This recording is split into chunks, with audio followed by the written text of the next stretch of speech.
Ready, set, rose.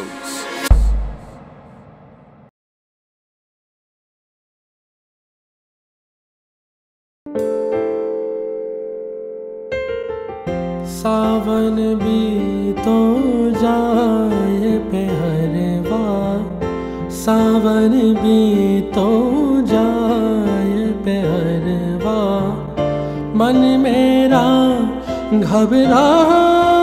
Hey Ashton, how are you? I am wonderful, and yourself? I'm doing good. You're looking dapper, I must say. Thank you. Well prepared for the interview. You know, I'm excited to get to know you on a different side, get to know much more about you. It's been years I've known you for. It's fascinating to see your growth in music. I am aware that you grew up in a musical household. How has that influenced you as a kid?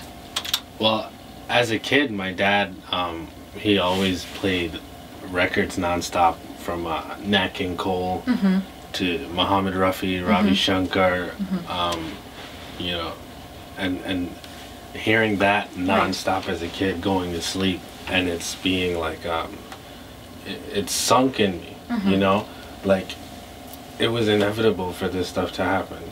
So that was huge for me, and being around him and my uncles and all of them doing music, you know, I just fell in love with it. Generation after generation of a musical family. You mentioned your dad, a personal friend of mine, Rick Ramdehal, prolific singer. I bet being around him, and as you said, your uncles and even your mom, played a fundamental part in you being and following this musical path. Is that true? Yeah, of course, of course.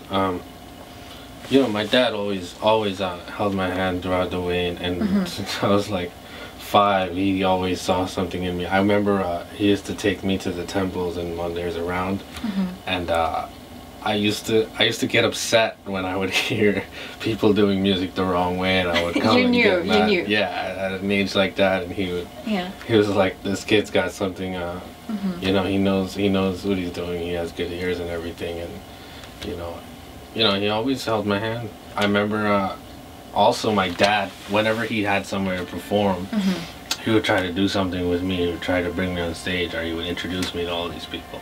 And I felt so great, like meeting these people. You belonged on stage. Right, yeah, so credits to him. I know that being around music, it's a beautiful thing, but when did you realize, you know what, I'm falling in love with singing and this is what I want to do?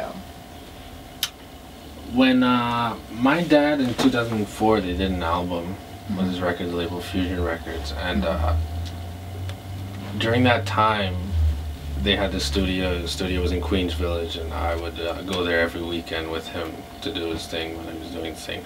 And the first thing I've ever recorded, I was like, you know, maybe under 10 years old, and we just recorded in the studio. I had, you know, and I was like, you know, this is what I want to do.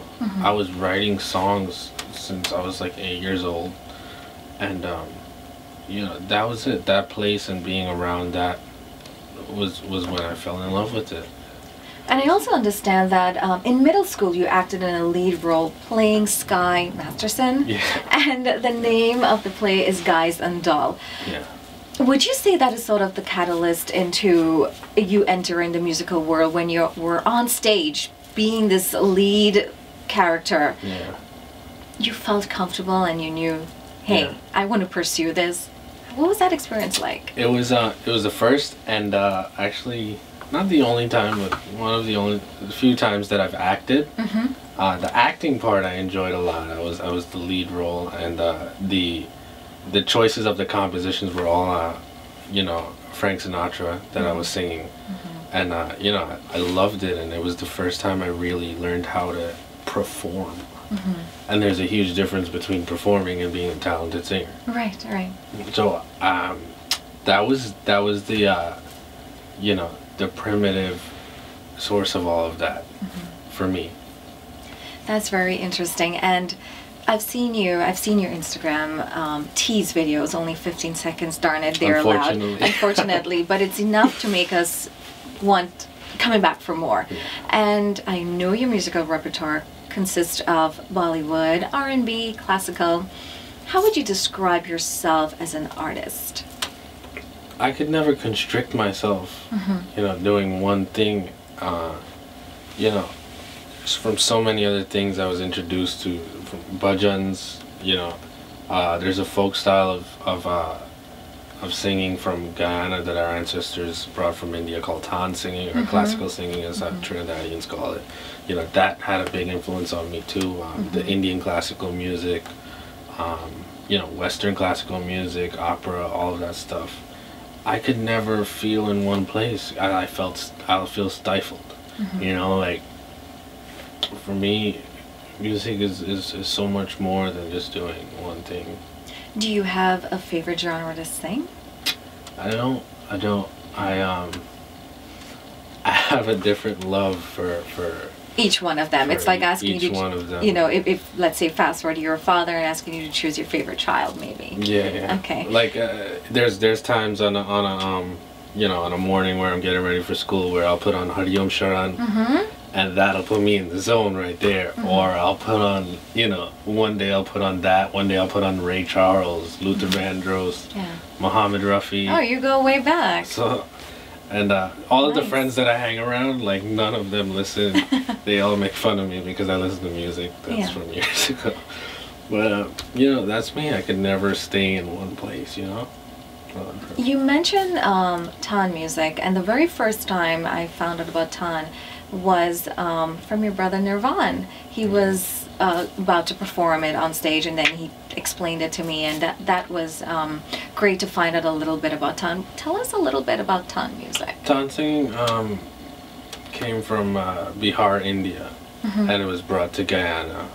And you know, there's many people. There's ustads in Guyana, and it was passed down from generation to generation, from you know, Tilak and these guys, Balgobin Singh, Balu, as many people know him, my great-grandfather, Balnain, Dasrat Mangru, Mohit Mangru, and there's a certain demographic that still does this stuff, you know, after all of these years, and it was passed on, and you know, perpetuated very, you know, greatly by the late Rudy Saisnarine as well.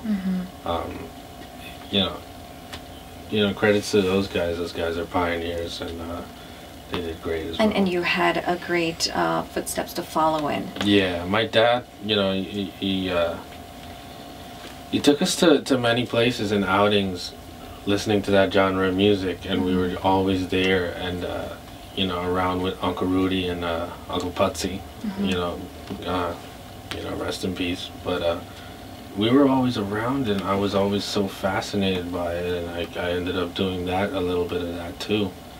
So. You know what is really admirable about you is not only you love the craft, but you currently studying your bachelor's in music business. Yes. How has that assisted you with this entire journey? Well, whatever I'm learning, you know, marketing and all of this stuff, artist management, you know, I'm applying into my own career as well.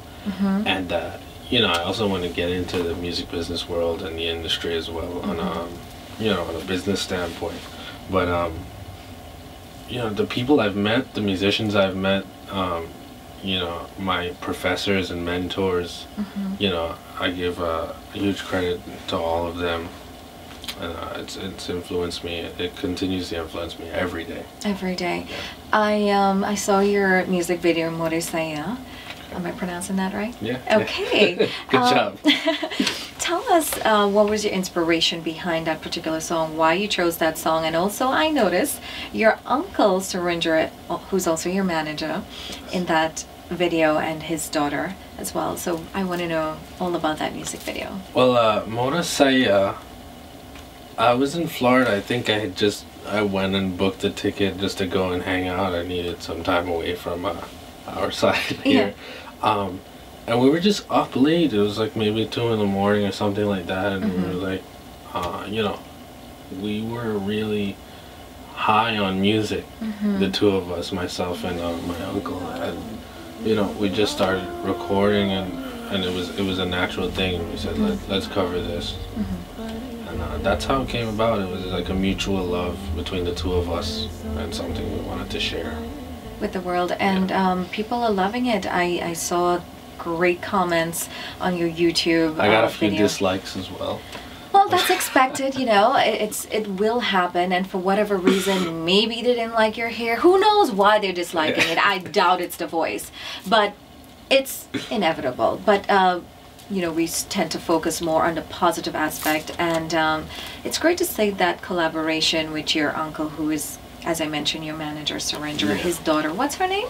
Pravani did the bass on the song, and he has also 3 daughters, all musically talented, and they're also trained musicians as well. One of them is a classical pianist, one is a bass guitarist, and the other is a drummer. So 3 girls.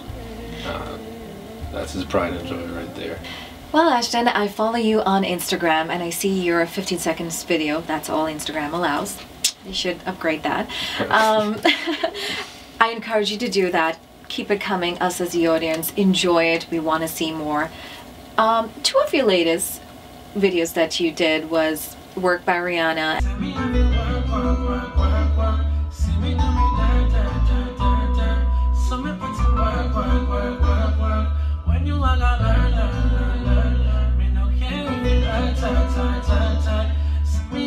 And Love Yourself by Justin Bieber.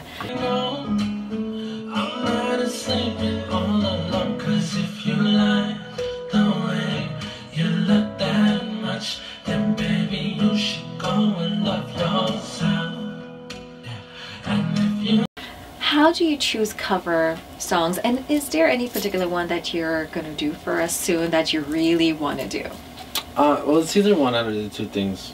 Whatever's being played on the radio is going to appeal to people a lot more, because that's what everybody's listening to. So I'll either choose that or do something that reflects on my feelings for that day.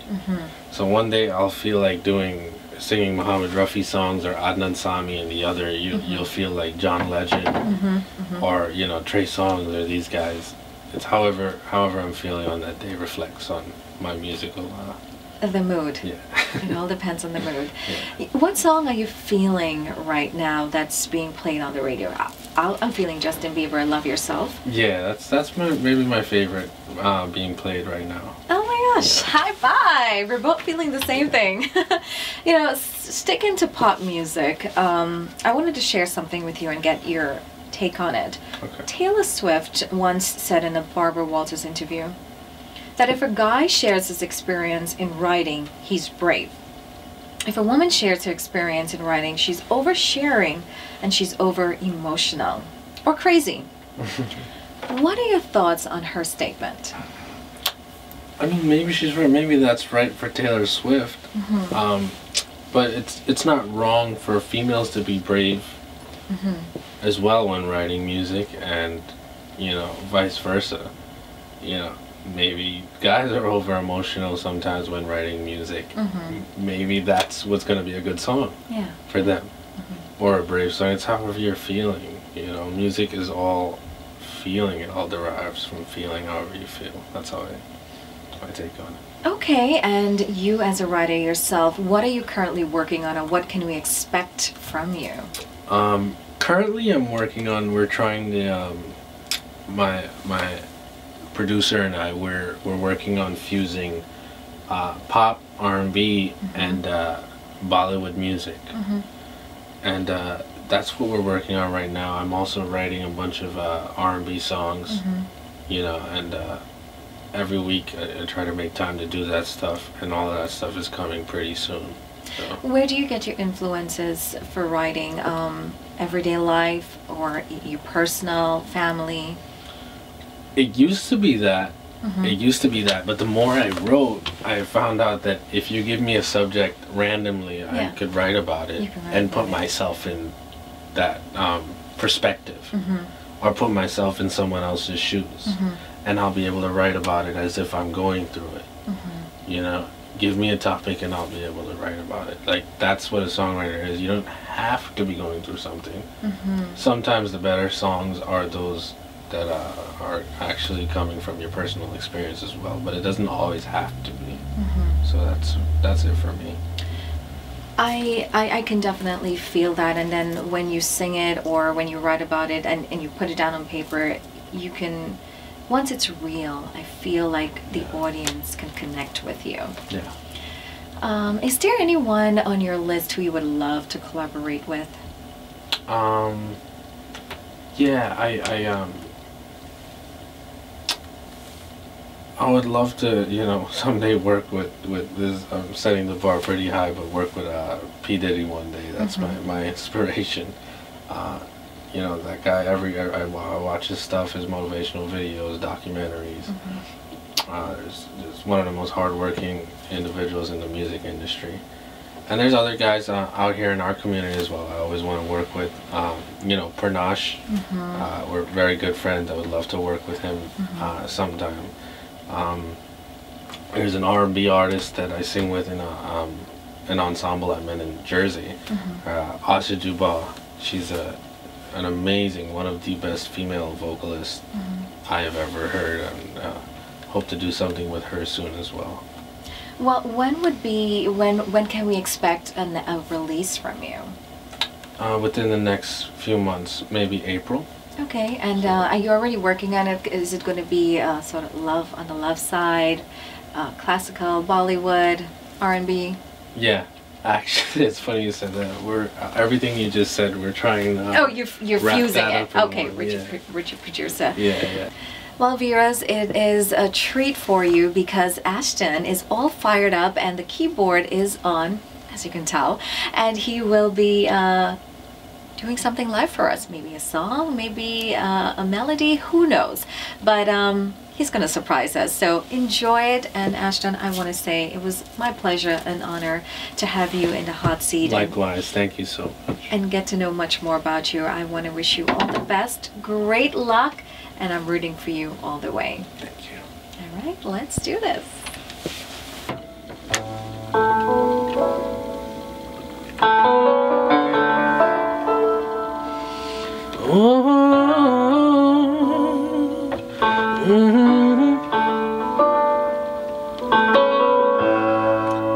I don't know where I'm going, but I know I'm lost without you.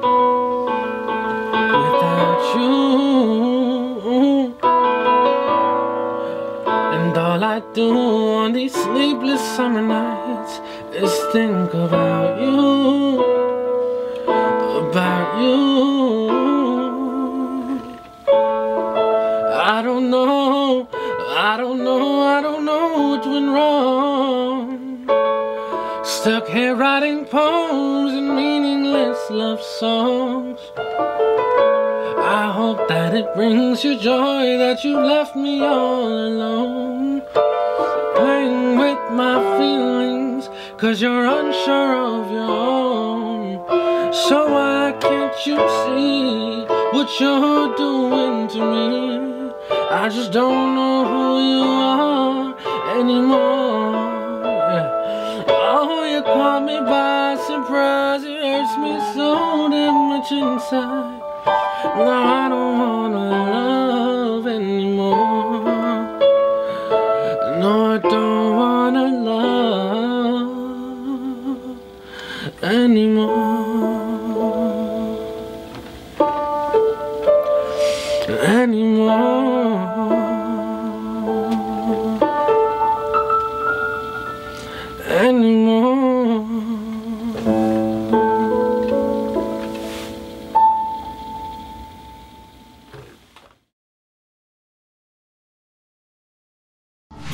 Ready, set, rose.